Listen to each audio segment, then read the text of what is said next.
Assalamualaikum warahmatullahi wabarakatuh. Alhamdulillah wassalatu wassalamu ala Rasulillah, la haula wala quwata illa billah. Sahabat sekalian, kita berjumpa lagi di dalam program Cangkir Tasawuf Modern, episode 248. Hari ini kita memiliki kajian menarik. Saya menjawab ada pertanyaan dan setengah saran atau usulan dari kawan kita, sahabat kita di dalam forum komentar. Dia memberikan sebuah link video dari seorang ustadz muda yang sedang membahas buku saya, yaitu sebuah buku yang berjudul Ibrahim Pernah Ateis.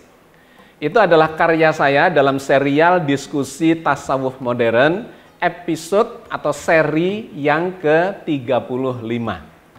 Dari sekitar 60-an judul buku, saya menulis selama belasan tahun, salah satunya adalah yang berjudul Ibrahim Pernah Ateis itu. Sangat menarik, saya mencoba melihat video itu, ada seorang ustadz muda yang memiliki pemikiran yang cukup bagus, cukup kritis, dan merujuk kepada sumber-sumber yang otoritatif untuk mengkritisi buku saya itu. Poin penting yang ingin dia sampaikan oleh sang ustadz itu adalah dia tidak sepakat dengan apa yang saya kemukakan, saya tulis di dalam buku yang berjudul Ibrahim Pernah Ateis itu.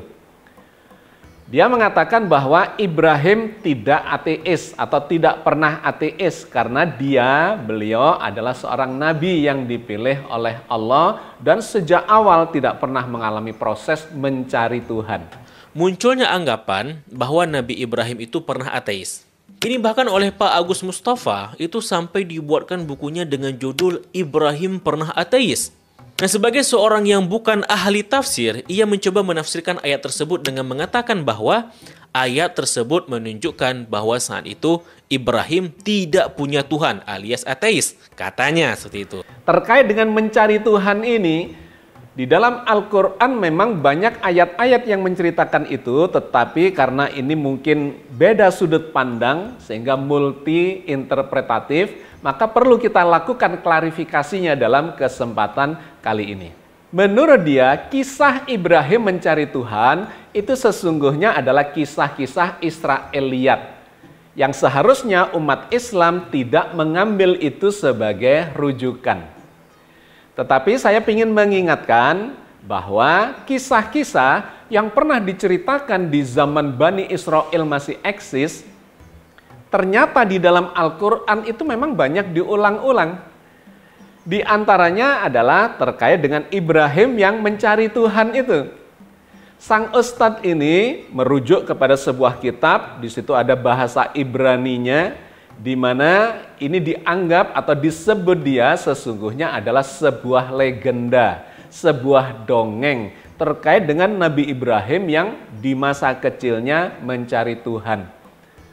Digambarkanlah dalam buku itu yang dibacakan oleh dia bahwa Ibrahim yang masih kecil itu dicari-cari, diburu oleh Raja Namrud, dikarenakan Raja Namrud bermimpi bahwa Ibrahim ini akan bisa menjatuhkan kekuasaannya.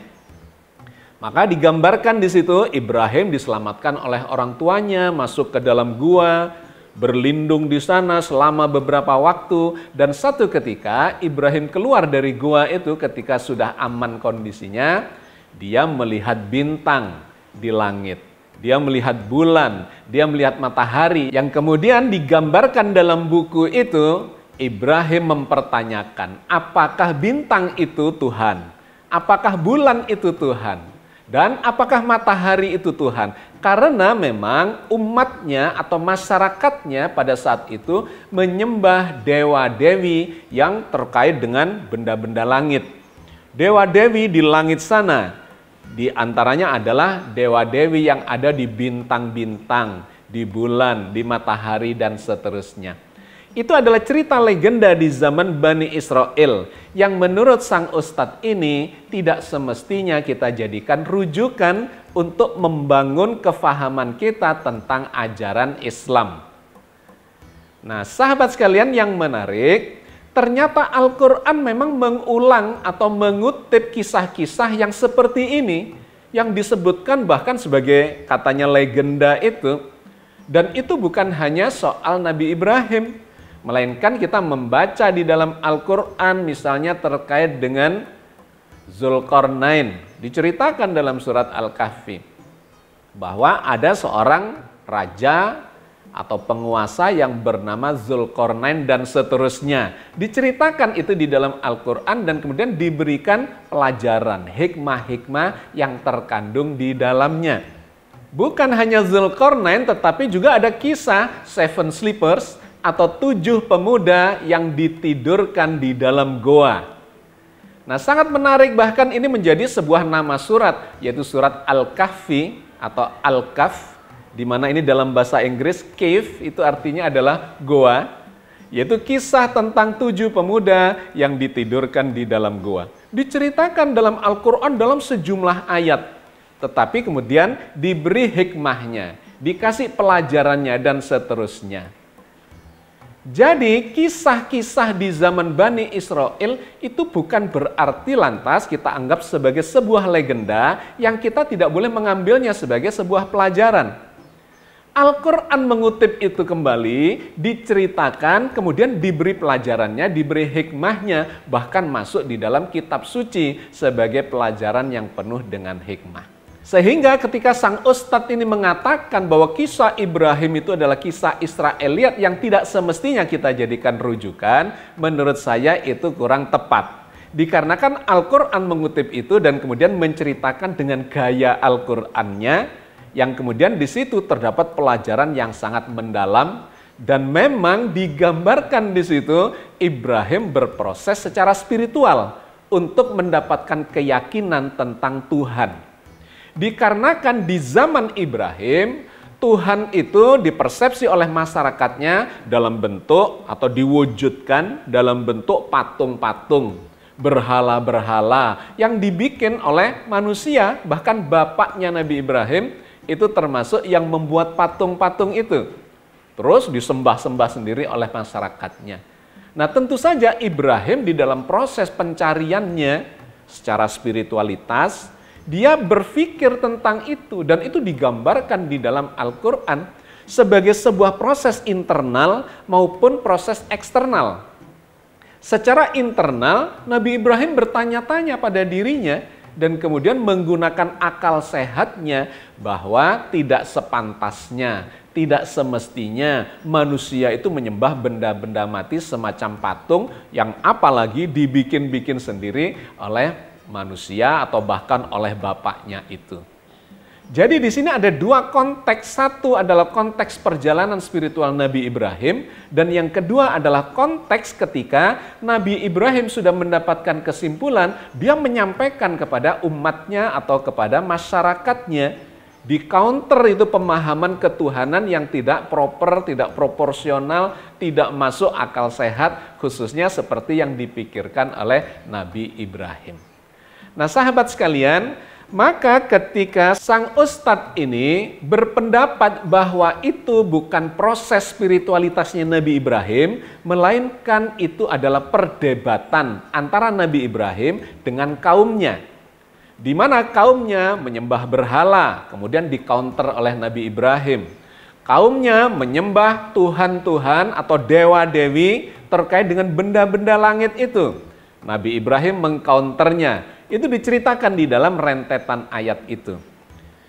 Nah, saya berpendapat berbeda. Tidak sepenuhnya berbeda, tetapi sebagiannya berbeda. Karena kalau dia, sang ustadz ini berpendapat itu hanya memiliki konteks perdebatan dengan kaumnya Nabi Ibrahim, saya berpendapat di situ ada dua konteks yang terjadi. Konteks yang pertama adalah proses internal dari perjalanan spiritualitas Nabi Ibrahim. Memang Nabi Ibrahim sedang berproses mencari Tuhan, bahkan meyakinkan pada dirinya sendiri sebetulnya Tuhan itu yang mana, atau siapa, atau bagaimana. Benarkah patung-patung itu pantas disebut sebagai Tuhan? Itu sesungguhnya adalah perjalanan spiritualitas di dalam diri Nabi Ibrahim sendiri. Mencari Tuhan dalam arti Tuhan yang benar-benar Tuhan itu sebetulnya yang seperti apa? Apakah cukup bertuhan kepada patung-patung itu, ataukah ada sesuatu di balik itu yang lebih hebat, lebih berkuasa, lebih berilmu, lebih bijaksana, lebih berkehendak, dan seterusnya, tempat kita pantas untuk menyembah, memohon pertolongan, berlindung, dan sebagainya. Nah, termasuk ketika Nabi Ibrahim melihat bintang, bulan, dan matahari itu.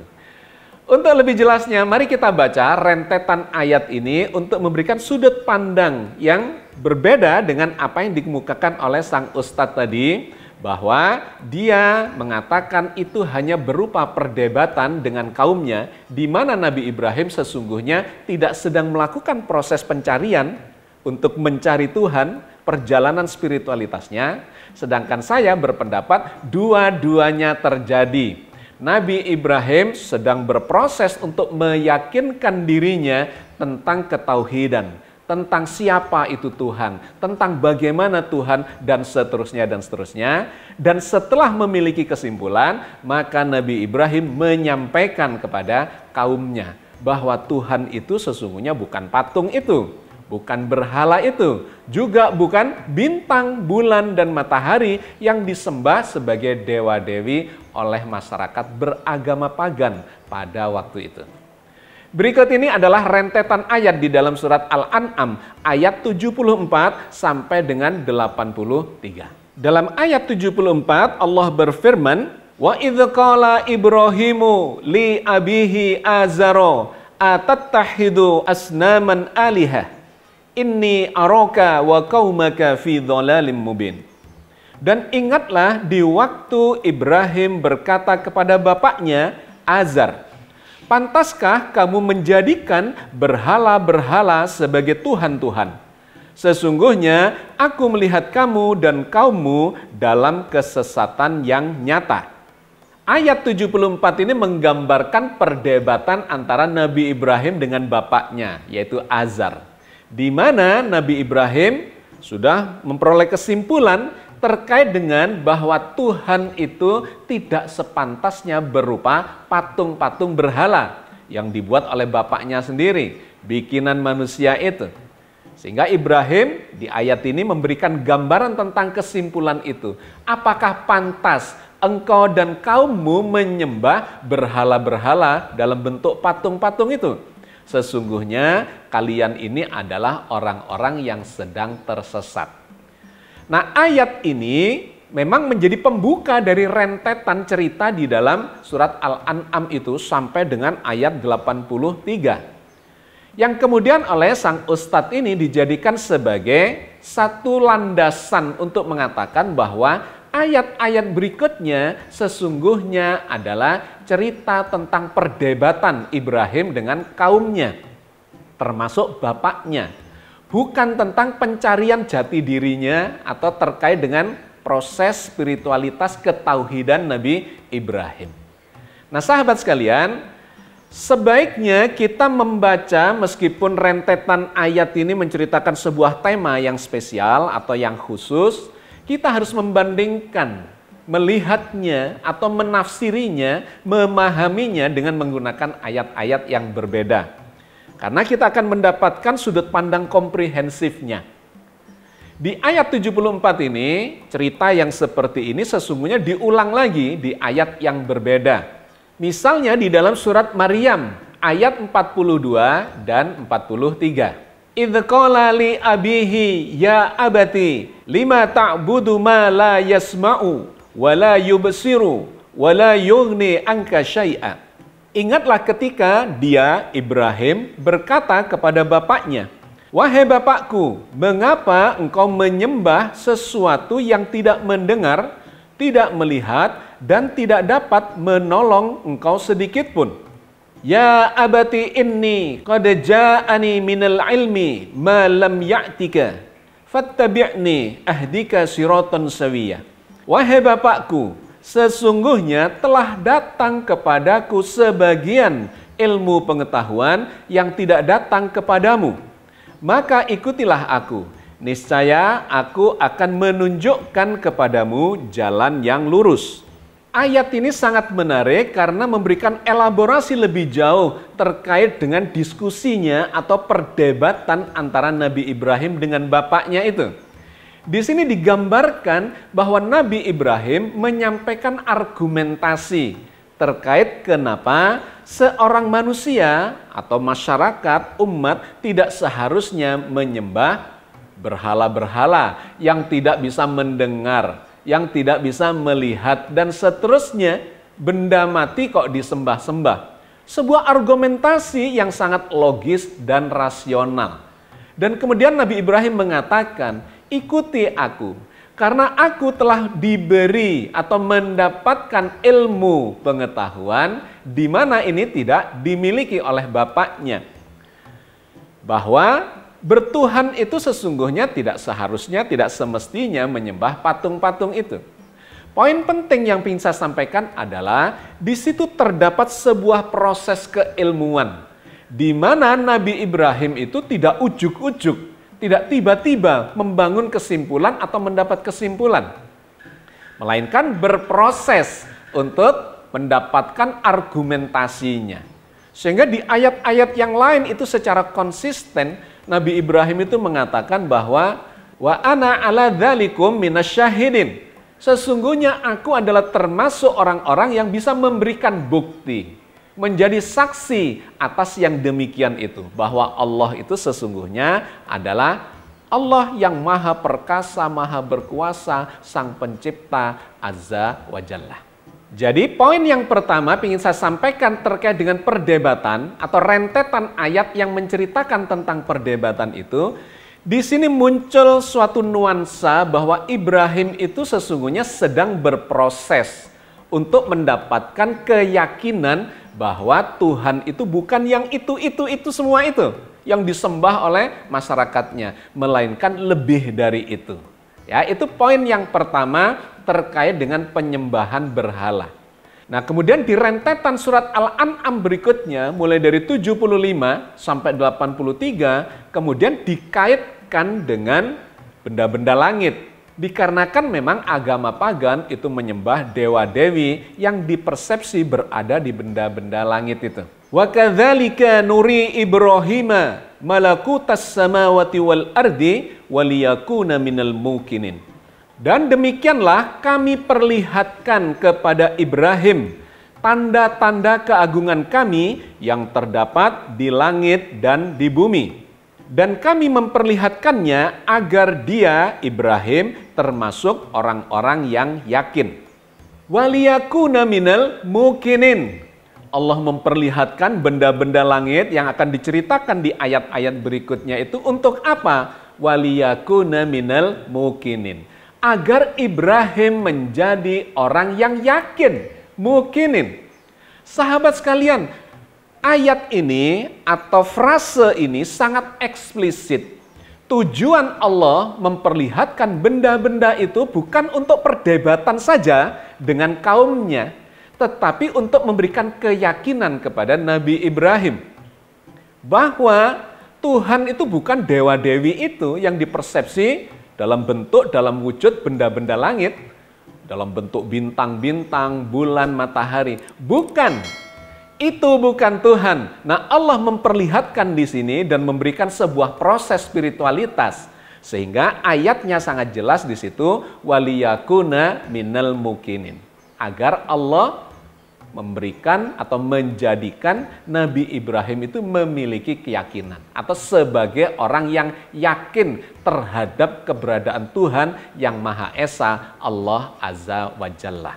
Sehingga di ayat berikutnya, ayat 76, konteksnya menjadi lebih jelas, menjadi lebih gamblang dan konsisten bahwa Allah sedang memperlihatkan kepada Ibrahim, bukan memperlihatkan kepada umatnya. Memperlihatkan kepada Ibrahim supaya berproses menjadi orang yang yakin, dan dengan keyakinannya itu Ibrahim bisa mengingatkan, menyadarkan umatnya.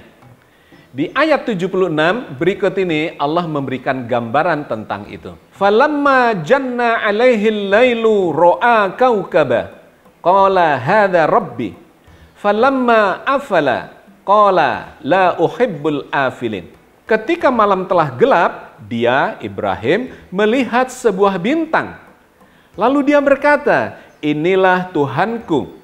Tetapi tatkala bintang itu tenggelam, dia berkata, saya tidak suka kepada yang tenggelam.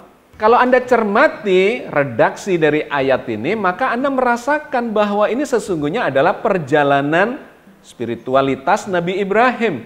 Sehingga di bagian akhirnya dituliskan atau digambarkan dengan ungkapan kesukaan.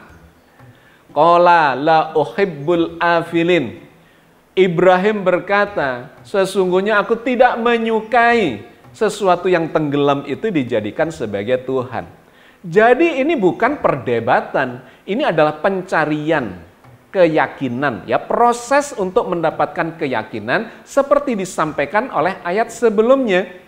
Liyakuna minal mukinin, agar Ibrahim itu menjadi orang yang yakin. Demikian pula di ayat yang ke-77 ketika Nabi Ibrahim melihat bulan. Kemudian mendapatkan kesimpulan terkait dengan bahwa bulan itu memang bukan dewi bulan seperti yang disembah-sembah oleh masyarakatnya. Karena ini adalah sesuatu yang tidak abadi, yang tenggelam dan seterusnya, yang tidak pantas untuk dijadikan Tuhan sebagai sesembahan. Falamma ra'al qamara bazighan qala hadza rabbi. Falamma afala qala la illam yahdini rabbi la akunanna minal qaumid dhalin. Kemudian tatkala dia, Ibrahim, melihat bulan terbit, dia berkata, inilah Tuhanku. Tetapi setelah bulan itu terbenam, dia berkata, sesungguhnya jika Tuhanku tidak memberi petunjuk kepadaku, pastilah aku termasuk orang yang sesat. Lagi-lagi dengan sangat khas, teks redaksi di dalam ayat ini menggambarkan sebuah proses internal di dalam jiwa Nabi Ibrahim. Bahwa kalau sampai atau seandainya Allah tidak memberikan petunjuk, hikmah, kepada Nabi Ibrahim, maka Nabi Ibrahim itu bisa-bisa menjadikan Dewi Bulan atau bulan itu sebagai sesembahan seperti masyarakat agama pagan itu. Jadi sekali lagi ini menunjukkan adanya proses internal pencarian atau proses menuju pada keyakinan tentang keberadaan eksistensi Tuhan sebagai Sang Pencipta Azza wa Jalla. Begitu juga di ayat berikutnya ketika bercerita tentang matahari. Falamma ra'a asy-syamsa bazighatan qala hadza rabbi hadza akbar. Falamma afalat qala ya qaumi inni bari'um mimma tusyrikun. Kemudian tatkala ia melihat matahari terbit, dia berkata, inilah Tuhanku. Ini yang lebih besar. Maka tatkala matahari itu terbenam, dia, Ibrahim, berkata, hei kaumku, sesungguhnya aku berlepas diri dari apa yang kamu persekutukan. Ayat ini berada di bagian akhir dari proses pencarian Nabi Ibrahim terhadap Tuhannya. Keyakinan terhadap ketauhidan dan kekuasaan Allah. Digambarkan sebagai melihat matahari. Karena memang matahari di agama pagan itu dianggap sebagai Tuhannya Tuhan atau rajanya para dewa. Dianggap sebagai dewa yang paling berkuasa. Nah, diceritakan di ayat ini bahwa Ibrahim melakukan proses untuk menelaah. Benarkah matahari itu pantas untuk disembah sebagai Tuhan? Ternyata Ibrahim menemukan kesimpulan bahwa tidak, meskipun ini yang paling besar, yang dianggap sebagai Tuhan, dan boleh jadi dia juga berproses untuk berpikir apakah ini Tuhan dan akan disembahnya sebagai Tuhan seperti masyarakatnya, Ibrahim menemukan kesimpulan, bukan. Dan kemudian ini memang disampaikan kepada masyarakatnya, bahwa aku berlepas diri dari Tuhan-Tuhan, para dewa-dewi yang kalian sembah itu.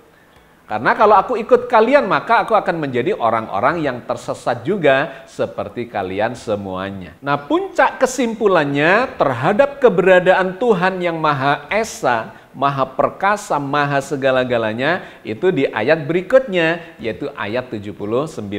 Inni wajjahtu wajhiya lilladzi fataras samawati wal arda hanifa wa ma ana minal musyrikin.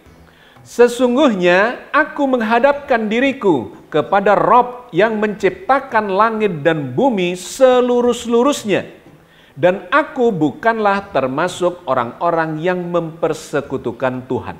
Jadi ini menunjukkan kepada kita Ibrahim telah mencapai kesimpulan bahwa semua itu sekedar ciptaan belaka. Benda-benda langit itu, bahkan langit dan bumi, semua itu sesungguhnya adalah ciptaan dari Tuhan, Sang Pencipta yang mengadakan seluruh makhluknya itu dengan segala isinya. Inni wajjahtu wajhiya lilladzi fataras samawati wal arda. Sesungguhnya aku menghadapkan wajahku seluruh-seluruhnya, hanifan, kepada Allah yang fataras samawati wal arda, yang menciptakan langit dan bumi dan seluruh benda-benda langit yang dianggap sebagai Tuhan-Tuhan sesembahan agama pagan itu. Inni wajjahtu wajhiya lilladzi fataras samawati wal arda hanifan wa ma ana minal musyrikin. Dan tidaklah aku ini mempersekutukan Allah yang Maha Esa itu dengan segala macam benda-benda langit yang dianggap sebagai Tuhan-Tuhan atau dewa-dewi sesembahan mereka itu. Lagi-lagi ini menunjukkan proses perjalanan spiritualitas Nabi Ibrahim untuk mencari Tuhan. Tuhan yang sebenarnya dibandingkan dengan Tuhan-Tuhan yang disembah oleh masyarakatnya pada waktu itu. Bahwa kemudian Nabi Ibrahim setelah mencapai kesimpulan atau mendapatkan kesimpulan itu, beliau menyampaikan kepada masyarakatnya, memang iya. Tetapi rentetan ayat ini bukan semata-mata sedang berdebat dengan mereka. Melainkan dua-duanya terjadi.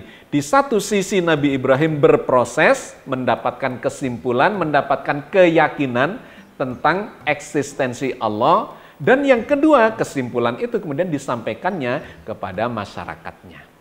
Dan begitulah seterusnya di ayat 80, 81, 82 terjadi perdebatan itu. Benar adanya. Setelah Nabi Ibrahim mendapatkan kesimpulan dari proses internal di dalam dirinya sendiri, perjalanan spiritualitasnya terhadap ketauhidan. Nah, barulah kemudian di ayat 83 kita mendapatkan kesimpulan bahwa semua proses itu memang setelah Allah memberikan kefahaman, itu menjadi hujah bagi Nabi Ibrahim untuk menyampaikan kepada umatnya. Berikut ini. Wa tilka hujjatuna atainaha Ibrahima ala qaumih narfa'u darajatim man nasya inna rabbaka hakimun alim. Dan itulah hujah kami yang kami berikan kepada Ibrahim untuk menghadapi kaumnya. Kami tinggikan siapa yang kami kehendaki beberapa derajat. Sesungguhnya Tuhanmu maha bijaksana lagi maha berilmu. Ayat ini sangat menarik, di bagian awalnya mengatakan, dan itulah hujah yang Allah berikan, Allah ajarkan kepada Ibrahim untuk dijadikan argumentasi menghadapi kaumnya. Jadi di situ ada dua dimensi, ada dua hal yang penting. Yang pertama, Ibrahim mengalami proses mendapatkan keyakinan. Liyakuna minal mukinin. Begitu di ayat awal yang tadi kita baca. Nabi Ibrahim berproses mendapat keyakinan, dan setelah yakin maka dia memiliki hujah, memiliki ilmu, pengetahuan untuk dijadikan sebagai argumentasi disampaikan kepada masyarakatnya. untuk menyadarkan mereka, mengingatkan mereka bahwa Tuhan itu bukan itu. Tuhan itu adalah yang menciptakan langit dan bumi, fattoros samawati wal ard. Nah sahabat sekalian, jadi inilah klarifikasi yang ingin saya sampaikan dan ini saya tuliskan di dalam buku saya yang berjudul Ibrahim Pernah Ateis. Bahwa Nabi Ibrahim bahkan nabi-nabi yang lain itu sesungguhnya adalah manusia biasa yang oleh Allah memang dididik untuk mendapatkan hikmah yang sangat mendalam dan hikmah itu menjadi hujah baginya yang kemudian disampaikan kepada umat untuk mendidik umat melalui para nabi dan rasul ini. Sahabat sekalian, perjalanan spiritualitas Nabi Ibrahim untuk mendapatkan keyakinan tentang kekuasaan Tuhan itu tidak berhenti hanya yang diceritakan oleh surat Al-An'am itu, rentetan mulai dari 74 sampai 83. Di ayat yang lain digambarkan Nabi Ibrahim itu bertanya kepada Allah, bagaimana caranya Allah sebagai Tuhan menghidupkan orang-orang yang sudah mati. Menarik dialog yang disampaikan Allah di dalam ayat ini, yaitu surat Al-Baqarah 260. Wa idh qala Ibrahimu Rabbi arini kaifa tuhyil mauta. Qala awalam tu'min. Qala bala walakin liyatma'inna qalbi. Qala fahud arba'atam minat tayri. Fasurhunna ilaika summa ja'al ala kulli jabalin minhunna juz'an. Summa da'uhunna ya'tinaka sa'iyah. Walam anallaha azizun hakim. Dan ingatlah ketika Ibrahim berkata, ya Tuhanku, perlihatkanlah kepadaku bagaimana engkau menghidupkan orang-orang mati. Allah berfirman, belum yakinkah engkau Ibrahim? Ibrahim menjawab, aku telah meyakininya. Akan tetapi agar hatiku tetap mantap dengan imanku. Allah berfirman, kalau begitu ambillah 4 ekor burung, lalu cincanglah semuanya olehmu. Allah berfirman, lalu letakkan di atas tiap-tiap satu bukit satu bagian dari bagian-bagian itu. Kemudian panggillah mereka, niscaya mereka datang kepadamu dengan segera. Dan ketahuilah bahwa Allah Maha Perkasa lagi Maha Bijaksana. Bagian yang paling menarik dari ayat ini adalah ketika Allah kemudian mempertanyakan kenapa Ibrahim ingin diberikan bukti bahwa Allah itu adalah Tuhan yang Maha menghidupkan. Bagaimana caranya menghidupkan sesuatu yang mati? Apa pertanyaan Allah? Apakah engkau belum yakin, wahai Ibrahim, terhadap kekuasaan Allah? Ibrahim menjawab, sebenarnya sudah yakin, tapi biar lebih mantap hati saya, keimanan saya. Ini sebuah cerita penuh hikmah yang sangat mendalam, yang menggambarkan kepada kita bahwa keimanan Nabi Ibrahim itu sesungguhnya berproses, bukan sekali jadi. Sehingga akhirnya nanti sampai ujungnya Nabi Ibrahim itu terus dicoba, dimatangkan, didewasakan secara spiritualitas oleh Allah dan diuji dengan ujian-ujian yang semakin berat untuk mendidik Nabi Ibrahim menjadi teladan paripurna bagi generasi-generasi berikutnya, yaitu dengan peristiwa mengorbankan anak yang paling dicintainya. Tetapi seperti yang kita ketahui itu hanya ujian Allah untuk memantapkan, mematangkan keyakinan Ibrahim, ketauhidan Ibrahim, dan keberserah dirian Ibrahim hanya kepada Allah Azza wa Jalla. Jadi sahabat sekalian, kesimpulannya apa? Kesimpulannya sesungguhnya para nabi termasuk Nabi Ibrahim itu adalah manusia yang dididik oleh Allah melalui proses spiritualitas untuk mendapatkan keyakinannya. Dan dengan keyakinan yang mantap itu, beliau ini para nabi dan rasul menyampaikan, mengajarkan, bahkan meneladankan kepada umatnya. Saya kira kita cukupkan sampai di sini kajian kita. Mudah-mudahan Allah senantiasa membimbing kita di atas jalan yang diridainya. Amin ya rabbal alamin. Assalamualaikum warahmatullahi wabarakatuh.